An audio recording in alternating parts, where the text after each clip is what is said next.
And we're back at it again because in the past few weeks on WWE programming, we've had some subtle and not so subtle hints at a possible CM Punk return to WWE. All this after CM Punk was unceremoniously fired with cause from All Elite Wrestling just about a month and a half ago, right after the historic All In pay-per-view in Wembley Stadium in London, United Kingdom.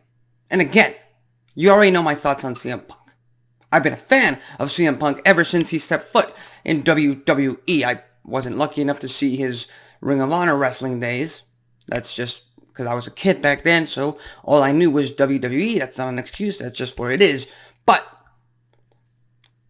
I still remember his pipe bomb promo from 2011. I still remember his heel turn aligning with Paul Heyman, his match, his feud with Brock Lesnar, him walking out on WWE back in 2014, not seeing him ever again until 2 years ago when he made his debut for AEW, all the back and forth, all the drama, and the end all be all, the end result is,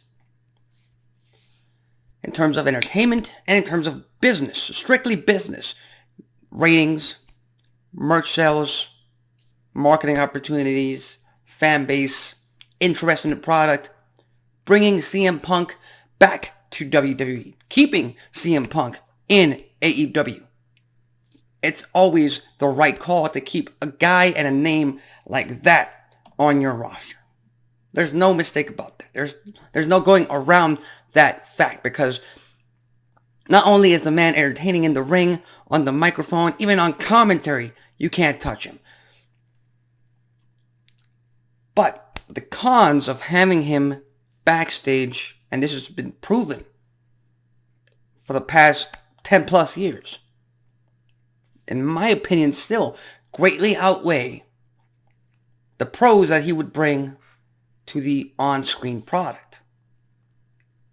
Because, make no mistake about it, everyone in that WWE locker room is going to be very cautious and very uncertain about their future and about their, not well-being, but about their tranquility, if you could put it that way, amongst every Raw, amongst every SmackDown, amongst every pay-per-view, if CM Punk were to show up, because you don't know what kind of shit CM Punk would want to pull on any wrestler, on any higher up, on any executive, on any agent in WWE, simply because he just doesn't like what's being presented to him.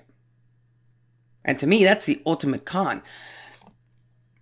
And in my opinion, right now, the locker room in WWE is perfectly good the way it is. And I'm not, and this is all just from the outside looking in, of course. I don't hear anything about backstage drama, no tension amongst WWE superstars at all. And when CM Punk was in AEW, there's plenty of that. So I do understand why WWE would be cautious to sign CM Punk back to the company. Number one, because, well, he already walked out on the company in the first place. What's stopping him from doing it yet again? Number two, CM Punk, Phil Brooks, he's very outspoken. He has a problem with you, he'll tell you. Doesn't matter who you are.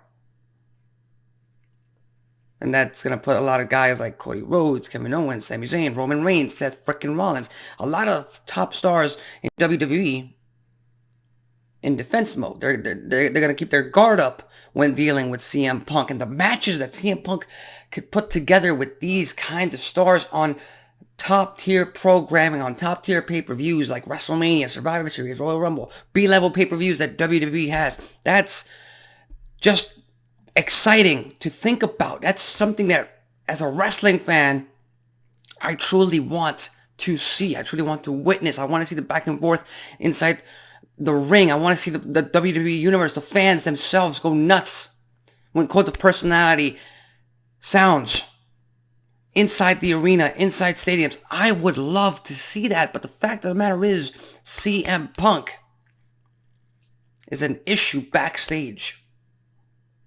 It's been proven in the past. In WWE, in AEW. So if it were up to me, I would not sign CM Punk to WWE. Just based on that. But again, this is business. This is about entertainment. This is about creating a product that everyone wants to see. And if people want to see CM Punk back in WWE, maybe Endeavor and TKO, they might give in and sign Phil Brooks to another contract with a few clauses there about him working with certain stars, keeping his composure backstage, keeping his composure on screen, not walking out, all of it. Again, the schedule, everything WWE has changed now in 2023 compared to how it was back in 2014 when he first walked out. So again, that might come into play for Phil Brooks in trying to get into WWE again. But we'll just have to wait and see. As far as I'm concerned, all these subtle hints, the Shinsuke Nakamura's GTS, Corey Graves' comment about him reciting the devil line that CM Punk said in Ring of Honor, best in the world comment a few weeks ago. Again, WWE might just be teasing us and they not might go through with it, or they might actually play out as CM Punk making his return to WWE. And again, if it happens, it should happen at Survivor Series in Chicago, because that arena will go crazy. And we'll just have to wait and see what goes down. But again, final thoughts, entertainment and business-wise, signing CM Punk to WWE, keeping CM Punk in AEW where he was, not firing him. That was the logical move, business-wise, business sense. Keep him there. Bring him over here. It makes absolute sense. It brings in numbers. It brings in business. It brings in revenue. He was one of, if not the best merch seller in AEW when he was there. If he comes over to WWE, he will get to top those charts again. But it's no secret to anyone in the IWC that wrestlers, whether it be AEW, whether it be WWE currently, they don't get along with CM Punk. They don't get along with Phil Brooks. They're not gonna stand for his bullshit backstage. And eventually, it's just a ticking time bomb, in my opinion. He'll eventually find something wrong with somebody in backstage, and that'll create backstage drama and headlines WWE does not want. But with that said, what do you think? Do you think CM Punk is nearing a WWE return? Do you think WWE should even consider signing him back to a contract after he walked out on them in 2014? Leave your thoughts, comments, and predictions in the comment section below. In the meantime, tune in later on tonight to Access TV for another episode of Impact. We're on the road to Bound for Glory. That's on October 21st at Cicero Stadium in Chicago, Illinois. So with that said, I'm Alexis Carrillo. This has been Wrestling Talk, and I'll see you next time.